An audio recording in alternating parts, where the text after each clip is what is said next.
പെട്ടെന്ന് വീട് പണി തീർത്ത് കയറിക്കൂടാൻ വഴി ആലോചിച്ചിരിക്കുമ്പോഴാണ് അളിയൻ ഒരു ഐഡിയ പറയുന്നത്.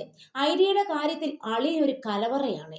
ഞാൻ അളിയന്റെ ഐഡിയ കേൾക്കാൻ ടേബിൾ ഫാൻ തിരിയുന്നത് പോലെ മുഖം ഓന്റെ നേർക്കാക്കി. ആരുടെയെങ്കിലും കയ്യിൽ നിന്നും ക്യാഷ് കടം വാങ്ങി പണി തീർക്കണം. കുറച്ച് ക്യാഷ് ഞാനും തരാം. ക്യാഷ് കിട്ടും, പക്ഷേ തിരിച്ചു കൊടുക്കാനാണ് പ്രശ്നം. നമുക്കൊരു ഗംഭീര പുരപ്പാർക്കലാക്കി എല്ലാവരെയും വിളിച്ച് നടത്താം. അപ്പോ ആളുകൾ ക്യാഷ് തരും. ആ ക്യാഷ് കൊണ്ട് ഇങ്ങടെ പകുതി കടങ്ങളെങ്കിലും വീട്ടാം. വരുന്നവർ ക്യാഷിന് പകരം ഗിഫ്റ്റ് കൊണ്ടുവന്നാലോ? ഈ ഉപയോഗമില്ലാത്ത ചട്ടിയും കലവും ഒക്കെയായിട്ട്. ഹേയ്, അങ്ങനെയൊന്നും ചിന്തിക്കേണ്ട. സാധാരണക്കാരൻ ഒരു വീടുണ്ടാക്കി താമസം തുടങ്ങുമ്പോൾ കടങ്ങൾ ഏറെ ഉണ്ടാകുമെന്ന് എല്ലാവർക്കും അറിയാം. അളിയ, ഇച്ചൊരു സംഭവമാ. അതൊരു കുഴപ്പമില്ലാത്ത ഐഡിയ ആയതുകൊണ്ട് ഞങ്ങൾ സകുടുംബം യെസ് മോളി.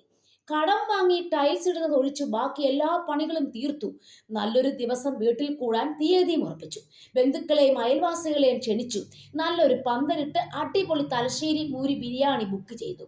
അങ്ങനെ ആ ദിവസം പുലർന്നു. പുതിയ വീട്ടിൽ എല്ലാവരും കൂടി സുബഹി നമസ്കരിച്ചു. സുബഹിക്ക് ശേഷം ഭാര്യ പാല് തിളപ്പിച്ചു. പാല് തിളച്ചു പൊന്തി. 10 മണിക്ക് ക്ഷണിക്കപ്പെട്ട അതിഥികൾ വന്നു തുടങ്ങി. ഭക്ഷണത്തിന് സമയമായി. ഭക്ഷണം വിളമ്പി തുടങ്ങി.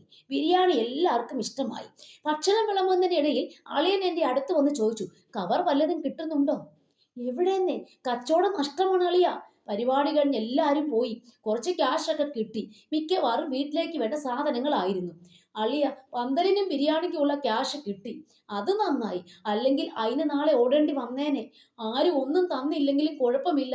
ഒറ്റ ദിവസം കൊണ്ടല്ലേ ഈ കെട്ടിടം ഒരു വീടായി മാറിയത്. എന്തായാലും സന്തോഷമാണ്. പുതിയ വീട്ടിൽ വന്നവരെല്ലാം സന്തോഷത്തോടെയാണ് പിരിഞ്ഞു പോയത്. വീടും എല്ലാവർക്കും ഇഷ്ടമായി. പിന്നെ കടങ്ങൾ അത് വീട്ടും. ജീവിതം ബാക്കിയാണല്ലോ. എന്നാലും അളിയ, ഒരു കുഞ്ഞു ടിവിയും ഒരു വാഷിംഗ് മെഷീനും കൂടി കിട്ടിയിരുന്നെങ്കിൽ സംഗതി പൊളിച്ചേനെ അല്ലേ? ആഹാ, പിന്നെ കിട്ടിയതൊക്കെ തിരിച്ചും കൊടുക്കണം, അത് ഓർത്തോ. എന്തായാലും അളിയന്റെ ഐഡിയ കൊണ്ട് അതങ്ങനെ നടന്നു. പടച്ചവന് നന്ദി.